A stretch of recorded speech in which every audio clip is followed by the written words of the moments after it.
So hello everyone and welcome to the Empowered Living podcast. My name is Matthew Eatwell and I'm your host for these series of interviews with coaches, practitioners and transformation professionals, exploring what it means to live an empowered life and how we can help our clients to do the same too.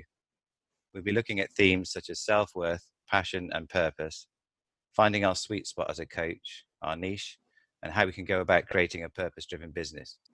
We'll also be exploring a wider, more holistic and enlightened approach to personal transformation and coaching in general. And today, my special guest is Kevin Billet. Welcome, Kevin. Thanks, Matthew. Good to join you. And Kevin is, well, I did meet Kevin a few years ago when he was living in Wales, but you're in Greece at the moment, aren't you? Yeah, I've been in so-called lockdown here since, middle of March, Matthew. I came back from Australia, headed into Greece, and they shut the doors behind me about a day or so later. And I've got to say it was a blessing they shut the doors because, they managed to keep the coronavirus under wraps pretty well here. And the climate is beautiful. So I'm feeling very, very lucky is the truth of it. And the lockdown is far less onerous than it's been in many, many places in the world. So I've been a lucky boy this year. Are you next to the coast or you're inland? Or? Yeah, I'm overlooking the coast as I'm talking to you now. I'm in a place called Portohelly, looking out over a narrow channel towards the island of Spetses, and it's just so beautiful here. The sun is shining, though we do have a few rain spots unusually today. But normally the temperature at this time of year is upper 20s, low 30s, and sun. So it's like I have no. So no one's going to be feeling sorry for you being locked down there. No, that's for sure. Yes, I could be back home in Wales where it's a little more damp and dour. So yeah, very, very lucky. Okay, let me just read out your bio, Kevin. Okay. Kevin Billet is a world-leading expert in the Enneagram, awakening, and life transformation. In 1994, Kevin Billet experienced the healing power of journey work when he freed himself completely from 30 years of stress, anxiety, and clinical depression. He is co-founder with his wife, Brandon Bays, of the Journey Method, a world-recognized self-healing and life-transforming modality. He has been CEO of the Journey companies for the last 22 years. He is co-author with Brandon Bays of two books, Consciousness, the New Currency, and the Amazon #1 bestseller, Light in the Heart of Darkness, the surprising truth about depression and how to free yourself completely from its grips. Kevin's passion is using a modern version of an ancient teaching called the Enneagram, a model of self-inquiry and self-realization to help people free themselves from the traps and suffering of ego fixation and to uncover the innate greatness that is our essential nature. His methodology is clear, direct, and speaks to the ultimate truth in all of us. His work allows us to turn lives of stress, struggle, and mediocrity into lives of passion, fulfillment, and meaning. Kevin offers deeply life-transforming online and live seminars. He's allowed to do live seminars, I guess. Yeah, when we're allowed. That's going on. Workshops and retreats. He also offers online coaching mentoring programs. That's it. So I think someone wrote that last year before the lockdown, Matthew. Yeah, in the journey, obviously we've had to cancel all our live events for the foreseeable future, and everything is taking place online now. So that's. It's been a blessing and a little bit of a mixed blessing, obviously, because we're used to working live and kind of face-to-face with people. Now we've had to pivot to be online, and it's a bit of an awakening. We're finding out what is possible online, and that results are equally possible at a deep and profound level when you're working, the way I'm working with you now, when we're looking at each other on a Zoom screen. So, yeah, it's interesting times. Yeah. I've actually find it surprising that you are able to connect via these online platforms. You think some of this more this deeper work we've been wanting to do it for a long time, Matthew, and we kind of fought shy a little bit because in our seminars we have teaching elements, and then a lot of practical work where people pair up and they're questioning each other, guiding each other through visualizations and through guided introspections. And so they're sitting side by side, definitely not socially distanced, you know. Yeah. And we had always felt that there was a unique power in bringing people together physically like that. And yet for, gosh, the last 5 or 6 years, we've been dabbling with different programs online and repeatedly finding, you know, it gets the results. This gets the results. So we were a bit slow to let go of the old ways. And then, you know, like anybody else in our industry, we just got plunged into a different reality in March this year. Mm-hmm. And then when, you know, the restrictions came into place, as well as lockdown, the social distancing, we realized we didn't have a business anymore unless we really changed very quickly to adapt these things to bring them online. And thankfully, the technology has improved so much, even in the last 12 months, that it made it possible. So we can, you know, bring teachings and insights to people, give them the tools, let them practice, let them pair up in separate private rooms so that they can explore and experience these things directly, then bring them back together as a group. And we found that the results have still been profound and life transforming. So we're going ahead strongly in that area, A, because we've got no choice, but B, because we're finding that there's a different dynamic to this that really does work. It gives people more options. It gives people more space. And sometimes as well, it allows people to feel more secure in their own space, you know, in their own homes, in their own rooms, Mm-hmm. you know, without having to travel, without having the confrontation of, you know, getting somewhere, checking into a hotel, meeting people face to face, and then being social when, you know, some of us are, but some of us aren't social. And for those of us who are a little bit more private, or those of us who take a little longer to go through a contemplative process, the online facility is amazing and really does work and brings some different benefits, you know. Yeah, and I guess it gives people that more flexibility. They can do stuff in their own time. I guess there must be Absolutely. cost implications as well, that you're obviously Well, sure. not I paying for mean, you know, hotels and all the it rest of it. was getting very, very expensive just to, you know, to get somewhere, to pay for the accommodation, to rent the venue space. They were big parts of our overhead, and so we're finding, you know, we can deliver online without those cost implications for our clients and for ourselves. So we can price our courses at a much cheaper level, make them more accessible, and people seem to be loving it. So we're experimenting, and we're actually liking it a lot ourselves. So there's a silver lining. Yeah, absolutely. I'm enjoying. I was just talking to a friend yesterday and saying, you know, I've been in Greece since March. So what are we now? Coming up to, we'll say, mid-July, March, April, May, and June. It's 5 months. That is the longest I've been in one place for 24 years. I just don't historically spend that amount of time in one place, and I'm loving it, you know. My body's beginning to relax and to get energized and to turn around from a low-level exhaustion that's been here for a long time, because I've been flying to meet people, flying to stand in front of groups, flying to take meetings, flying to run seminars. And I guess at my age, you know, I'm in my early 60s now, it takes its toll. And so it's a shock to find out how healing it is to actually be in one place. Mm-hmm. I guess for people that don't know you or don't know Brandon Bayes or the journey work, maybe you'd like to say, but obviously in the introduction, you said 25, 26 years ago, you started on the journey work and you were having depression. I'd struggled angst, through life, Matthew. You know, since a child, I'd always kind of could drive myself through to positivity to achieve some of the things that I wanted to achieve in life, but always swung back into a place where I considered life to be overwhelming and pointless, that there was no meaning in it, that there was no real purpose in life for me. And the cycles became more extreme over the years, I suppose. And I could go for a year or two without falling into depression. I could go for periods of time without being stressed to the max, but eventually those things would catch back up with me. Mm-hmm. And I tried every damn thing, was the truth. And I was brought up in in a family and a community that really prized education and then hard work as a route to success that would be the answer to the problems that you had in life. So it was aspirational, it was rather materialistic, it was definitely education, intelligence predicated.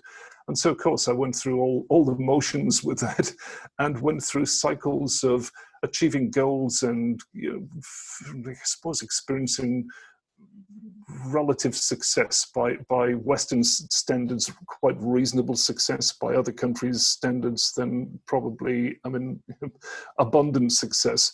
But always coming back to the same place, that after the initial buzz of achieving something, after the hit and the elevation of it, that I came back to ground zero and realized that there was nothing in it for me, that it didn't shift anything, that I kept feeling empty in myself and like I was cut adrift and didn't know what the hell to do about it. And so as time went on, I looked for the answers in different fields. I looked for it in relationships. I definitely looked at it in businesses and in the success field, and was involved with the owner of several businesses and just a lot of plate spinning. I looked for it in spiritual teachings. I looked for it in personal growth as well through the 80s and into the 90s. And same result with all of them was that there was something that gave me a temporary hit, but I kept coming back to this baseline of feeling like there is no point in living life. And so into a depressed state where at the worst of it, I couldn't get out of bed, couldn't dress myself, would vacantly, if I could get out of bed, get down to the sofa and watch daytime TV and just feel completely blitzed, energy racked and hopeless. And so I was in that place, and I'd seen, obviously, therapists, psychologists, psychiatrists, the whole lot. I'd been on medication of all sorts, and then eventually I hit rock bottom in 1994. And at the same time, a friend said to me, we'd attended a personal growth seminar, and he said to me, "I've booked you a therapy." And at this point, I thought I'd tried everything, and I had no faith that anything would make any difference to the fundamental condition I experienced in life. And so I said, "Okay, what is it?" And he said, "I don't know, but it's going to cost you 200 quid, which was about all the money I had in the world back in 1994. I went, "Okay, I'll give it a go." And I turned up for a therapy without knowing. This was right at the beginning of journey work. And Brandon Bays, the pioneer of journey work, had healed from a uterine tumor that was massive. It was diagnosed as being the size of a basketball, and had used all the techniques that she knew from mind-body healing to try and approach the healing or natural healing of the tumor without any great success in it. And then eventually, in surrender, in internal inquiry, in really inquiring into old cell memories, so old traumas and the way they'd impacted her life as a child, she unlocked a methodology to help people to heal from emotional issues and from physical issues.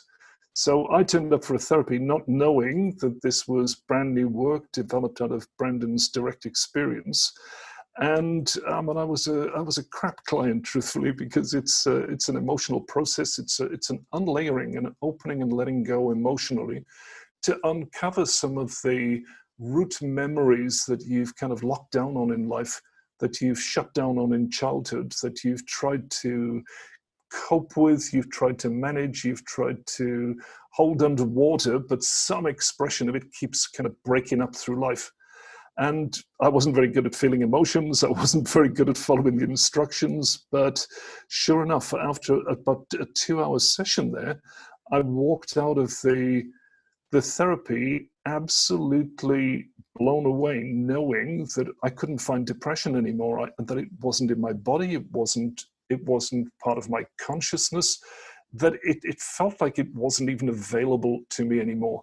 And so I was so blown away by the result. I kind of went home in silence and came off the medication that I was on fairly soon afterwards, and started to volunteer to work with Brandon. I thought, well, if I can experience a turnaround of a lifelong depression. I was 37 at that time, so best part, very nearly 30 years of depression.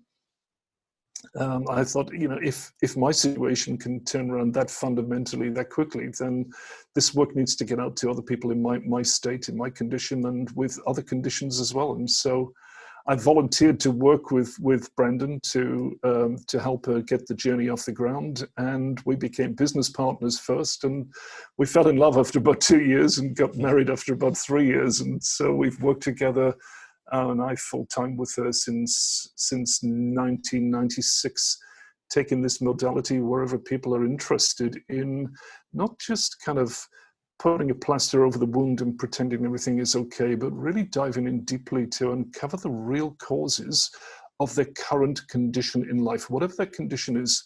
If it's a condition that they're not happy with, not fulfilled by, not feeling positive about in themselves, then there are underlying reasons that can be unearthed and can be cleared. And so I've loved working with Brandon and with the journey and a whole beautiful team of practitioners around the world since that time. And I mean, I know when we met a few years ago, it's quite a few years ago, you would, I guess this is kind of in the healing modality, but you were doing this work within for leaders and leadership programs, and I think you call it something. Sure. It was called Visionary Leadership Program. It was called Visionary Leadership in those days, Matthew. Yeah, it's evolved into something called Authentic Greatness these days. It's a slightly different frame, but same insights. And I think you and I are in alignment to a large extent on this. My experience through life has been that whenever I was looking for something on the outside, it was either unavailable or unsatisfying when I got it, when I achieved it, when I reached for it and it was present. It was like, oh, I didn't think it was that. It doesn't do what I thought it would do. So the aspirational techniques never, ever worked for me. And what I did find was that whenever I turned deeply inside and faced the emotions that I was scared of, the emotions that I would do anything to block or to hold in place or to resist or to deny were real for me. In my case, particularly fear and anger. Those were two big ones for me. But in learning to open and to allow those emotions to just naturally be a part of life, and I'm not talking about acting them out or, behaving in fearful ways or behaving in angry ways. I'm talking about techniques of just opening to feel those emotions in a raw way, so they just flood through your being and they just resolve of their own accord. They pass and turn into something else. That technique was a major revelation to me. And in that letting go inwards, in that surrender inwards, I really began to get it, that everything of value, everything that I truly wanted, everything that I truly desired, like the essence of it, was already available to me. It was already a part of me. That, we spoke a little earlier, and you were talking about wholeness, and there was a discovery that there was nothing broken in me. There was nothing missing in me. And I'd lived life thinking both those things were true. I was always looking for what would fix me and what would complete me, either in activity or in attainment or in relationship. So I was looking for something to fundamentally fix the flaws and the wounds, the brokenness in me. And I discovered that the exact opposite is true, that nothing on the outside can actually give you anything. But everything is already on the inside. It's already available to us. And I read, I don't know if you're aware of the research by a guy called Howard Gardner, who's an amazing man who's tried to frame broad intelligence and to measure it in children. He has this project called Project Zero, which has run since the 1980s on the East Coast of America, and started off in New York State, where they were measuring broad intelligence, so like spatial awareness, creativity, spontaneity, music, going through life believing in yourself innately and knowing that it's safe to kind of color outside of the boxes, this type of thing. So really broad measure of intelligence. They started to work with kindergarten kids, so like 4 or 5 years old.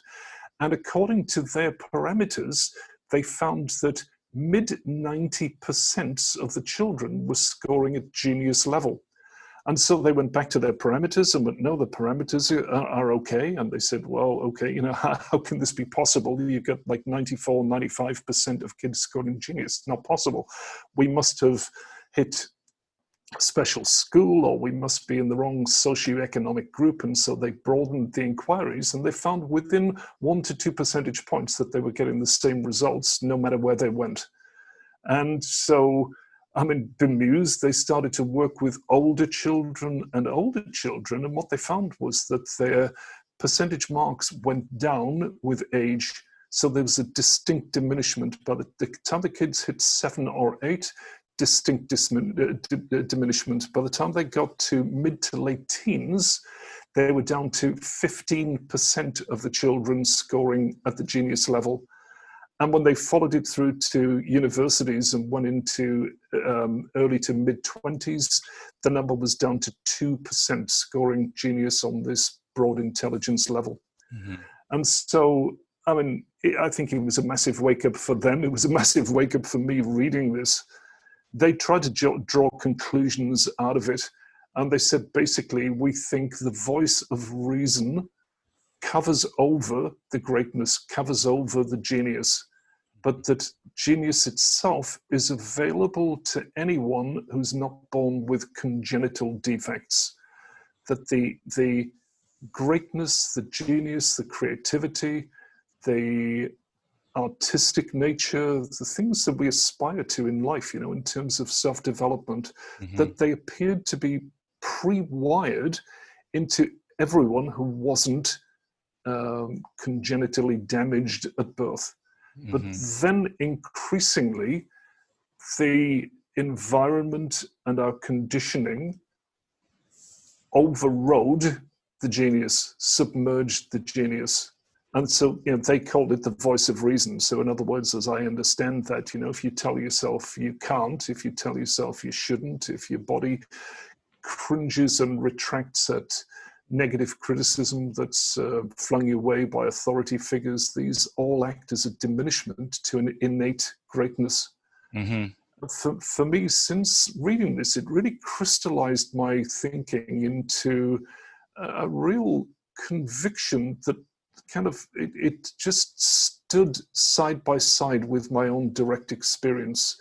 And that is that what we're doing in coaching, that what we're doing in deep transformational work is uncovering something that's already there. We're uncovering something that's been covered over, that's been conditioned to hide, conditioned to be suppressed. And we have to keep finding ways to dig in and to allow that to be realized and released. Now, for me to talk about this, it can impact in 2 ways. It can impact in a way that goes, okay, my brain knows this, my thinking brain understands it. Oh, that's interesting. There's greatness inside. And that works in a marginal way, I would suggest. It can have a marginal benefit. But if you are willing to surrender into that greatness, and that is an emotional process, it can be scary, it can be intense. If you're willing to surrender and to let go of what you believe to be true about yourself, then there's a different aspect of this, this greatness revealed. It's a direct realization that all of this is available, that there is a greatness. And in my experience, it's not a personal greatness, it's an impersonal greatness, that there is a flow of greatness. There's a greatness of life. There's a genius of life that is available to us in surrender, in letting go internally. And it's not an intellectual process. It's not something that you can or need to learn. It's something that you can fall into the direct experience of. Then that's undeniable. Because if you learn something, your mind often gets tricky, and as soon as you've learned it, the mind is looking for exceptions and going, but what about this circumstance? Is this true in all circumstances? Is this a universal truth? And once the mind gets on a jag like that, it often undoes what we've learned. It mismatches it. That when you realize something that is beyond the mind's capacity to invent or to understand, then that is a profound and life-changing realization. And that is indelible. It's a silent realization that can never be taken away from you. It's something that becomes a part of you. And so when you've talked in the past about the embodiment of awareness or truth or greatness, I think it's this. It's a silent awareness, a silent realization born from the core, from the real quintessence of surrender. And so when I'm working with people, it's surrender is the invitation, and then the rest is an organic exploration. And the more there's willingness to open, to stop with the games of mind and body, so to stop the overreaching, to stop the overanalysis, the overthinking, to stop the running away, to stop the physical distractions like this, the more there's a willingness to let go of those games of suppression and distraction, the more this direct truth becomes available to all of us. It's the same in all of us. In working, full-time for 24 years now, I've yet to find someone who was willing, who didn't have some deep level of realization that the self is infinite genius. It's empty, full, intelligent consciousness. And when you realize that, it radically smashes the ideals, the ideations that we all have about who we are, what we need to do, what the rules are, and allows something much more profound to be in control, to live us. And so it's a radical awakening available to all of us right in the heart of surrender, where we'd least think we'd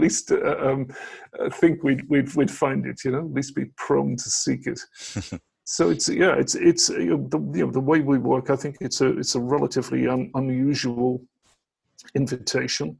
It's not for everyone. It's not for people who want practical answers and do this, and you'll be right. It's a more visceral inquiry than that. And yet the results that come out of it are extraordinary. And of course, we're pointing at the greatness, but then when that greatness comes into play in life, when the spontaneity, when the creativity come into play in life, life is absolutely guaranteed to play out differently. It can't not. It has to play out differently once you let that innate set of qualities have full reign. So, sorry, I'm going on here. You're doing well. No, I got so many things going on in my head, but as you were speaking, especially with the kids, in primary school age, and this kind of, we call it the greatness inside. I think we all know at some level that there is a greatness inside. But what came up for me as you were speaking is the feeling of I need to hide the greatness inside, because there are other drivers, especially from a young age, we are driven to want to belong and be accepted. We want to be loved, obviously.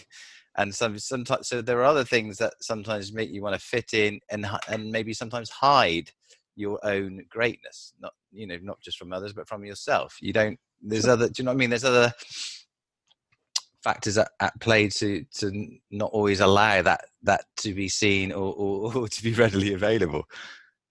Yeah, sure. It's the nature of ego fixation, Matthew. From the simplest perspective I can give you, the secret lies in the antithesis of the want or need. So, for instance, if you're saying we need love, I approach that with people often, paradoxically, by asking, okay, so what if that were never available to you? Just as an inquiry. Hmm. Triggers the crap out of a lot of people. What do you mean it's not available? I'm not saying it isn't available. I'm saying let's stop and let's open to explore the emotional consequences of what you need, what you want, not being available to you. Hmm. And of course, that's going to drive to the surface insecurities. It's going to be an emotional experience, but inevitably, in letting go of what we think we want, in being willing to surrender no matter what the consequences, what the true heart's desire is discovered to be an inside job. It's discovered to be implicit, not explicit, internal, not external. So in that type of inquiry, the standard result, I mean, obviously I've been through this myself. So from from my own experience and from other people's experiences, that you fall into an overwhelming realization that love is the subcontext of all life, that love is the cradle in which existence is held. It's like the substratum from which existence gives birth to itself. And when you realize that love doesn't come, love doesn't go, then there are many more opportunities of playing healthy games in personal love. You recognize you are love. You recognize that same in other beings who show up. And I'm not saying you know this like some smart bloody aphorism. I'm saying you get it from the inside out. I am love. I am Then, love.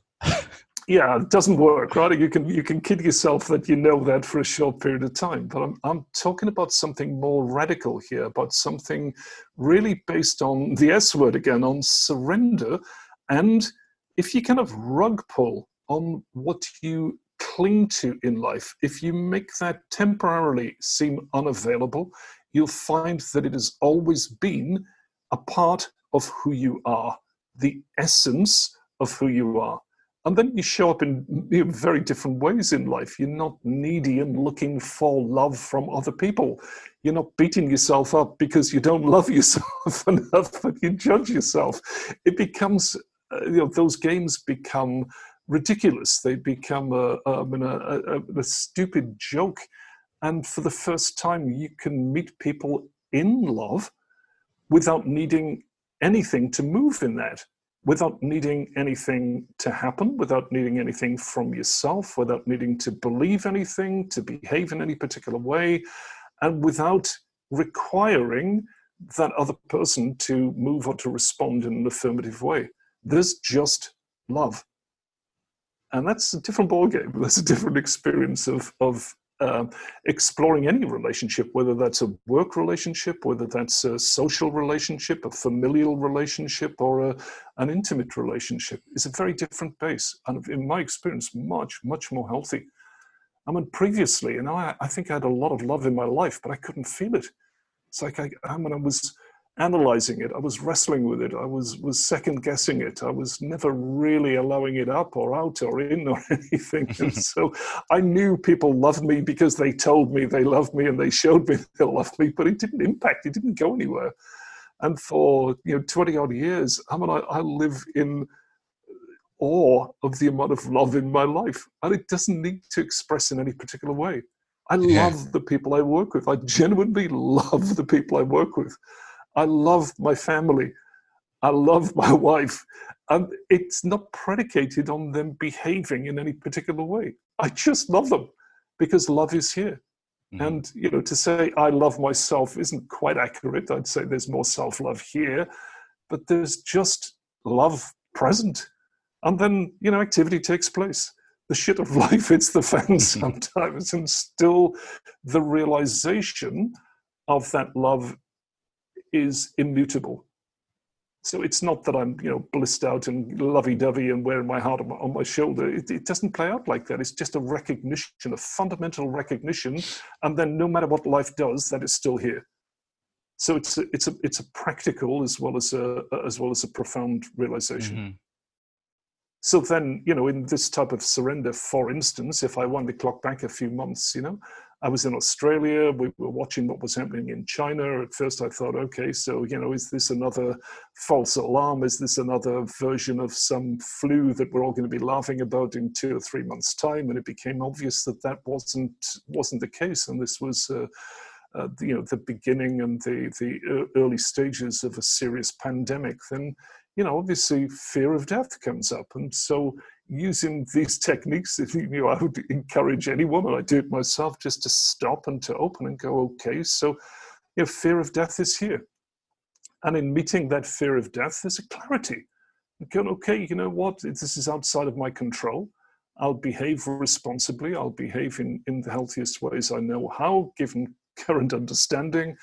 And death is a possibility. I open fully if that's my destiny here. And then, more clarity out of that. So the way I described to you, I got back to Greece here, and instantly the team and I started to work on, okay, we don't have a business anymore. What needs to happen? Mm-hmm. And because we'd faced the fear that otherwise would have kept us under wraps, it would have kept us fretting and reading the news and wondering, should we, shouldn't we? Is it this? Is it this? We just opened into a clarity that brought with it huge amounts of creativity.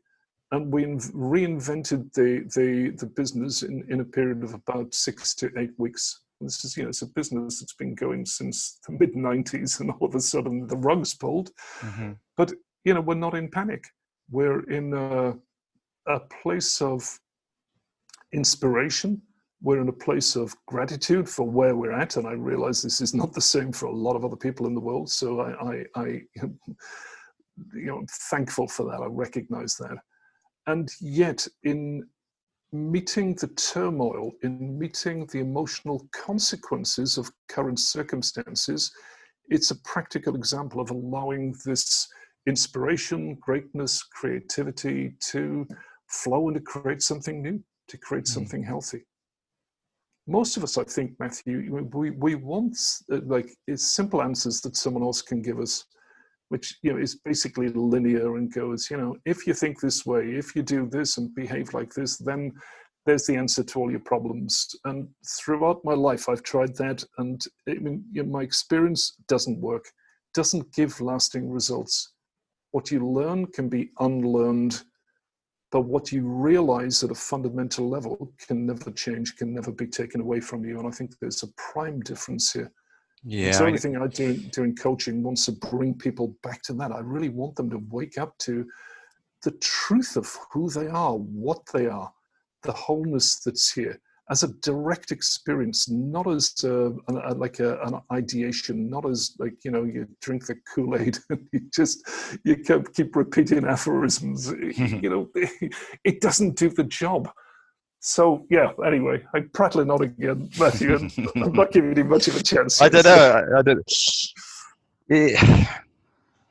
It is interesting as far, because we were talking in the last podcast about the nature of insight and the difference between a theoretical understanding of something and an embodied kind of and a realization that is unshakable and just can't worlds apart. It's just totally different. But it's like I had a friend and I went to a workshop once, and he said when he looked back on his life, if you put it in a sentence, he said. He said I could sum it up as I was looking for a love that would never leave me. That was it. I was looking for a love that would never leave me. For him, Sure. And as you said that, I thought, okay, yeah, I can hear there's something in there. So it's almost like we're looking for something in the outside world, which is nothing can fulfill us on the outside world, because it's obviously temporary and it will be taken away at some time or another. So it won't give us that permanent thing that we kind of yearn and what we long for. And yet this kind of, you called it the greatness, that the inside, the love, the creativity, this open willingness, wholeness, is all not something to be found, but it is actually something that is our true nature. It's actually the essence of what we are, and we look for it on the outside. And then I guess like before we started speaking, we were sort of saying that there's maybe two kind of strands of coaching that could be seen as, number one, performance, sort of mastery, striving to become a better version of myself, achievement, goal setting, working hard to get there. And then, as you said, for most of us, we kind of arrive at a place where we still feel pretty unhappy and not fulfilled, because the drive that's pushing us in the first place is a feeling of lack and a feeling of scarcity. We're not in touch with any wholeness, so we're trying to get somewhere.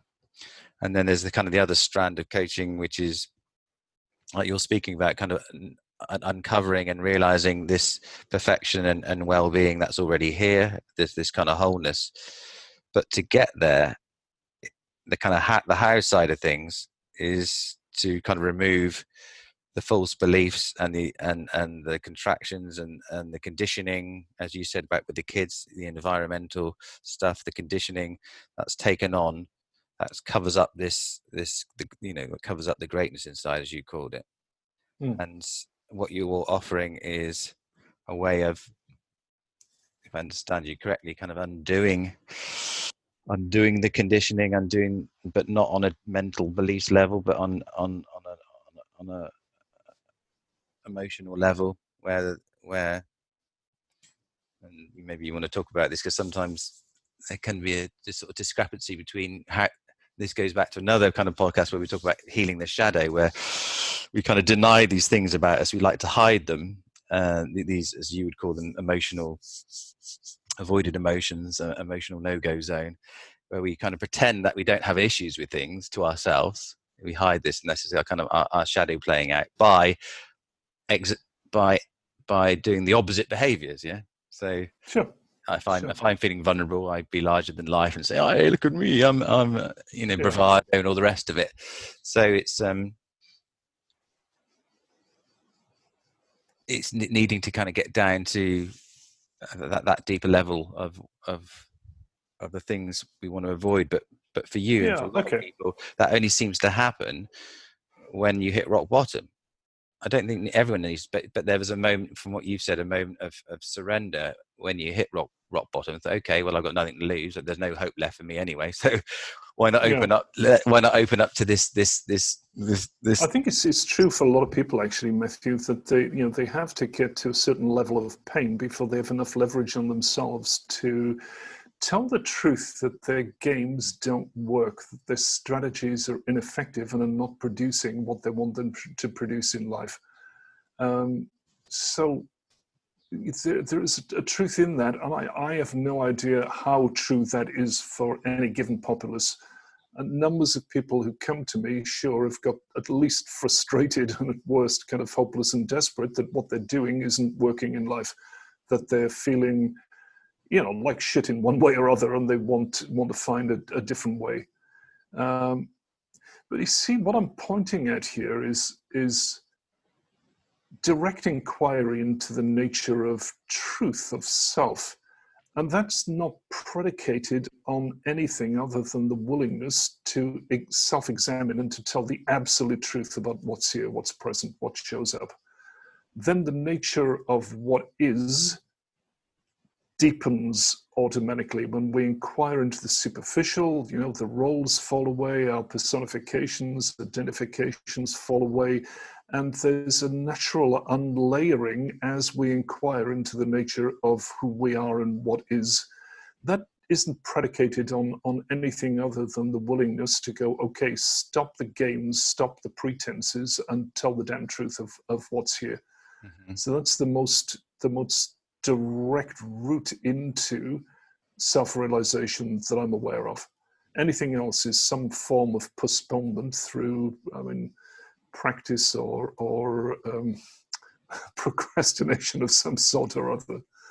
But the truth is, in that inquiry, in that self-inquiry, that direct inquiry, because we are essentially human animals with deeply ingrained emotional references, it can be an emotional experience to do that. And it shows up differently for different people. The emotions that show up are different. But the moment we're trying to mentally or physically manage our own emotional responses, we're out of truthful inquiry.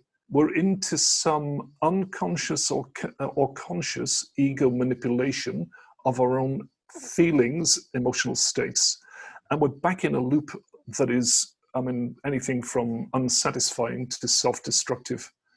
So it does appear to me that it is necessary to stay open in our inquiry. So open no matter what fear shows up, no matter what emotions show up, no matter what's here. Yes to this, inquire into its real nature, its real nature. And if we're willing to surrender into fear and really let go in the face of fear, in stillness, I'm talking about, this can be eyes closed. I'm not talking about standing in front of a speeding train. I'm talking about some closed eye introspection here. So fears are uncovered. And if we're willing to surrender to the feeling of fear, no matter how intense, until it arises, it's felt and it passes, then something precious is revealed. Some other emotion will upwell. And if we're willing to just sit there, do the same, then something else, until eventually some truth of self is revealed. I uncovered this spontaneously in my teens and forgot about it for a long time afterwards, truthfully. But I'd been going through a tough time. I was, how old would I have been? 16 or 17, I think about 17. And I'd got home from school. My parents were working hard, working long hours. There were issues in the house. I'd extreme difficulty with the relationship, the intimate relationship I was in at that time. We were both quite unhealthy and were triggering each other. School wasn't going well. I was emotionally too fraught to be doing well with my education. And I got home feeling like the weight of the world was on my shoulders. Like everything was too much. I was overwhelmed and nothing was working. And my normal way would have been to go play football, go swimming, do something physically to shake it off. And for some reason I didn't. I put my school satchel down, I took my school blazer off, and I just sat down in a chair and I went, what on earth is this? What am I feeling? And I'm just speaking to myself, through the experience. And it went, well, absolutely overwhelmed. I went, okay, then what? So it was like, for the first time, I'd let the overwhelm be here. Pointless, like life is pointless. Okay, so, if that's the truth of what's here, and I accept that, then what? And like this, I started to open it into, absolute, complete kind of overload with life, then angry at life, then afraid about what life had in store for me. And like this, the layers of emotions that I'd been hiding from started to reveal themselves, until in the end, it just felt like if I let go, I was going to let go into a void of non-existence. It didn't really look or feel like death, but it just felt like a gray oblivion. Same thing here. Okay, so if that was here, if I welcomed that, if I accepted that, then what? Then there was nothing, just gray, gray, gray, gray, endless, infinite oblivion of grayness. And as I just sat there, and this is all taking place within, 10 minutes, 15 minutes maximum, it was as if some light started to break through the gray, like shards of light were breaking through. And then the energy in my body started to shift, and it was like champagne fizz coming up inside my body. And then this huge sense of elation, elevation, and just like everywhere was well-being, everywhere was whole and benign, and that all was well. I was well, I was whole, I was fine exactly the way I was. And then, just kind of came out of the inquiry and just went about business, and didn't notice that depression disappeared from my life for a few years after that. I mean, just from one session of sitting down for like 10 minutes, and instead of fighting or rationalizing away or hiding from the emotions, I simply sat down and felt them, and they revealed deeper and deeper and deeper until this truth of self was revealed. I had no idea what had taken place. I didn't tell anybody about it for years and years afterwards. Mm-hmm. But the depression I was feeling, it just went. It was clarity, and I felt good. I ended the intimate relationship I was in. I started to respond differently to my parents. My ability to focus improved in school and during A levels and on to university like this. So there was a long-term benefit of doing just that. And so with this type of welcoming, yes, there's an emotional, I think an organic emotional upwelling. And if we're willing to stay open to that, something is revealed, something is realized. And then in that, yes, of course, the conditioning you're talking about shows its face. And it is about looking at beliefs and fundamentally changing beliefs. You can't just paper over your beliefs, you've got to go in deeply to pull the foundation of them away, the ones that don't support you, the ones that are sabotaging you. You can't just paper over the cracks with beliefs. You can't just go, well, I've grown up and I don't believe that anymore, because you may not believe your own beliefs, but I promise you, they believe in you, they've lodged in you, and they have an effect of putting you on automatic pilot. So yes, it's important to look at those. We're consistent animals, we love to be consistent to our word. And so if we've made unhealthy promises or oaths or vows to ourselves, to God, life, universe, other people in the past, there's a residue of that sticks with us. And so, there's a practical element here as well, to resolve and to remove unhealthy promises, to deal with the consciousness of that. And then ultimately, so much projection and judgment born out of fear and just kind of holding on to the old shit, and sort of come to forgiveness of ourselves, of life, of those who we perceive have hurt us, those who've actually hurt us, to find ways, and there are ways to do this, to come to complete forgiveness of everyone and everything in life is massively liberating, massively healing.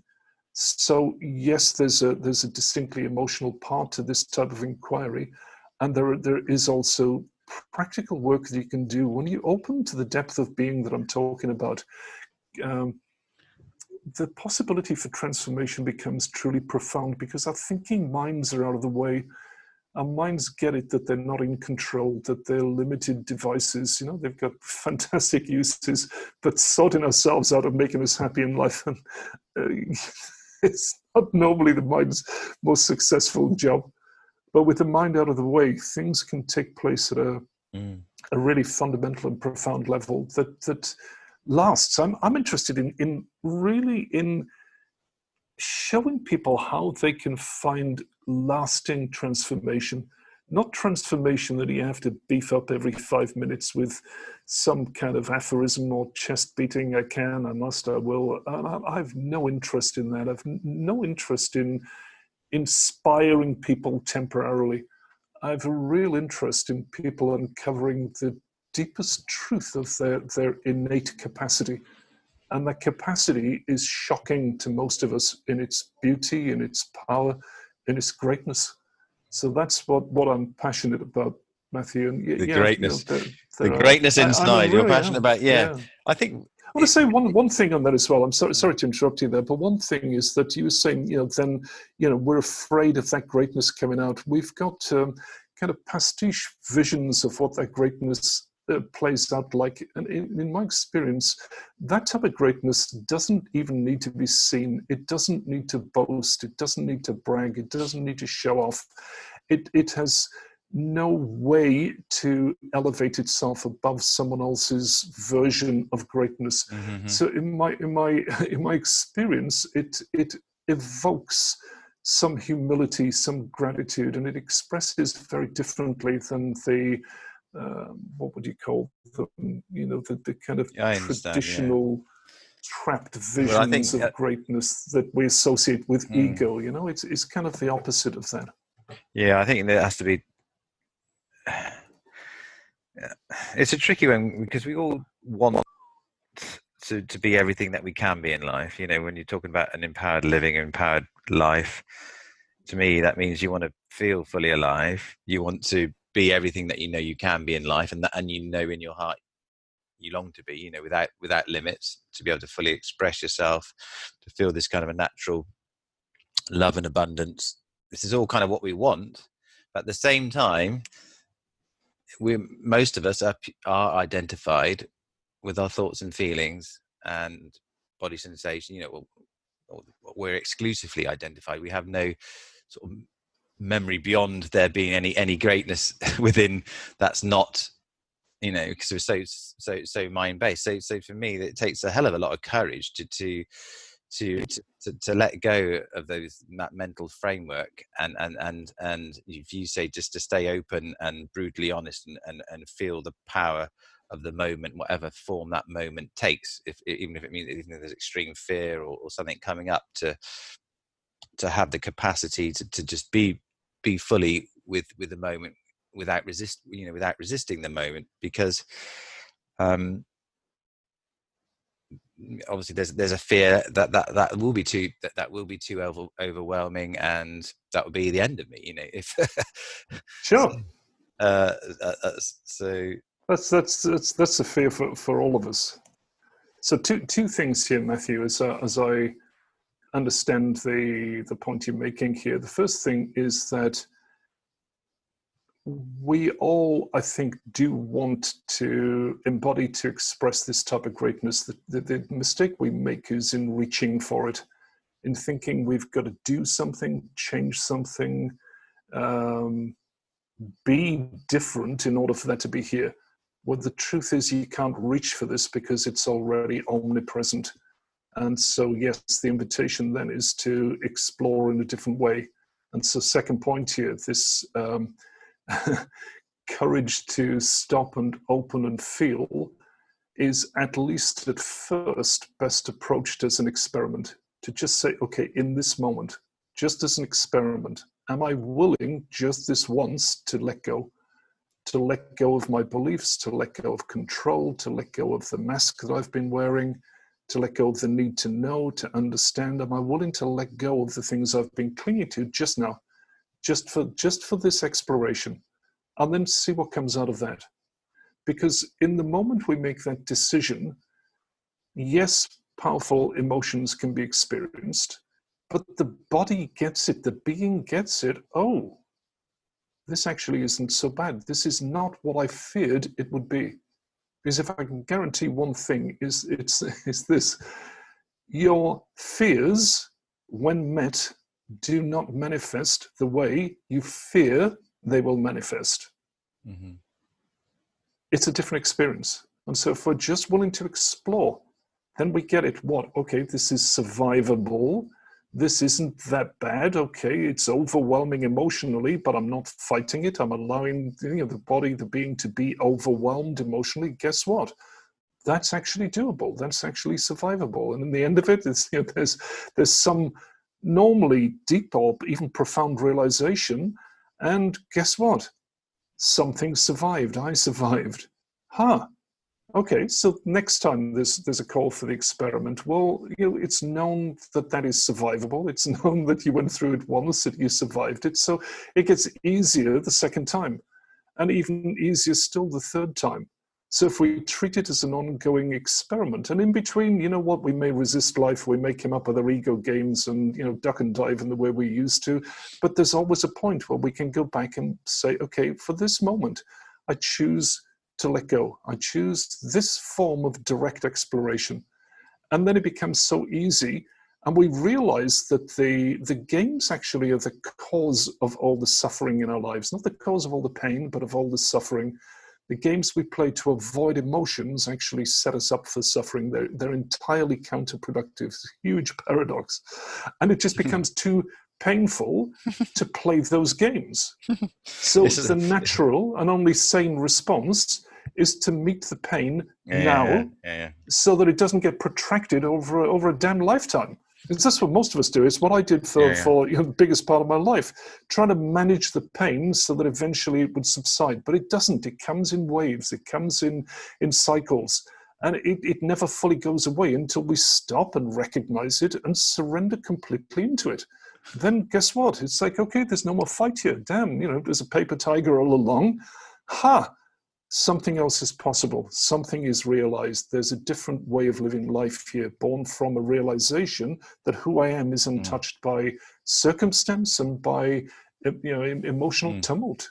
And so it's not that I have any particularly, courageous view of life. It's just that I was willing to explore out of desperation. I just went, damn, it's like I survived. That wasn't so bad. Would I do it again? Yeah, give me a little while and I'll come back to it. And I did. I kept coming back because the alternatives of living the way I was living were just too painful. There's a certain irony in it all, isn't it? It's like there is. we kind of, we don't want to feel these emotions, but in the end, the resistance to feeling the suffering is more suffering than feeling the suffering, is what you're saying. You just nailed it. Thank you. I wish I'd said that. That's absolutely true. Yeah, it's just a joke. It's a huge paradox. The way out of fear is to meet fear. The way out of being perpetually angry is to really, truly meet the anger and rage in us. The way to be free of the fear of death is to meet death. The way to free ourselves from loss or overwhelm or hopelessness or grief or whatever it is we fear most in life is to actually stop and let go into it and tell the clinical truth of that direct experience, because it's never what we fear it will be. It's something else. Mm-hmm. There's nothing wrong with fear. There's nothing wrong with rage. And I really argue with those who say, we've got to get calm, we've got to get Zen. Well, the way to realize Zen, the way to realize calm is through the anger, is to meet the anger in stillness, just to damn well sit and to allow it to come, allow it to do what the hell it wants to do until it has been fully felt, fully met, and has passed. And it will leave you in profound peace that will last a huge amount longer than it took you to meet the rage in the first place. Like this. So, I do argue with people and they say, there are good emotions and bad emotions. There are just emotions. There are emotions we cling to, emotions we prize. There are emotions that we attach positive labels to, and there are emotions that we attach negative labels to, and they're all just the biochemical shifts that take place in the body. I don't believe they have any particular meaning.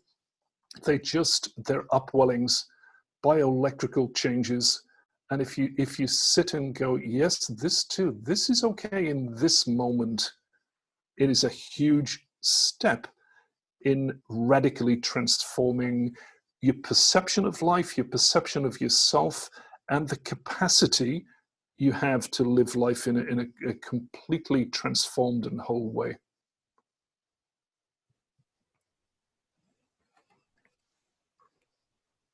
I'm just seeing if I had any anything to say.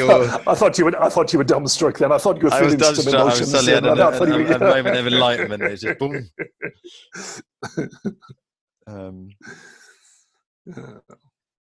So, unless there's something else you want to add, Kevin, do you think this is just if people want to find out a little bit more about me and about journey work, thejourney.com is our main website that deals with all the subjects we've been talking about here in various forms. Everything with the journey is now available online. There's also, we've talked a little bit about depression, stress, anxiety, and if people experience any of that, to go on to my personal landing page, kevinbillet.org. So KEVINBILLETT, so 2 T's, .org. And the ebook, Light in the Heart of Darkness, is available as a free download there. There are lots of audio files that you can access to do the work that is needed to free yourself, to a very significant extent from stress, anxiety, depression. So take a look at those. If anyone wants to contact me directly, Kevin at The Journey will get through, thejourney.com. So Kevin at thejourney.com will come through to me. I'm happy to talk, happy to explore. I do some personal coaching, not an awful lot is the truth. So some there are some slots available, but not many, because I'm so focused on the writing and development of the work and the delivery of the work online. But just that, if someone wants to get in touch, please get in touch. Brilliant. So thank you for taking time out to speak with me today, Kevin. Great to talk to you, Matthew. And also thank you to anyone else who takes the time to listen to this podcast. You have Kevin's details now. My website is mattheweatwell.com, and I help coaches find new clients and win new business by creating a purpose-driven business aligned to their deepest calling. Okay, so thanks again to Kevin and to you, the listeners, and hope to catch up again with you soon. All the best. Thanks a lot, Matthew. Bye Thanks. for now. Bye.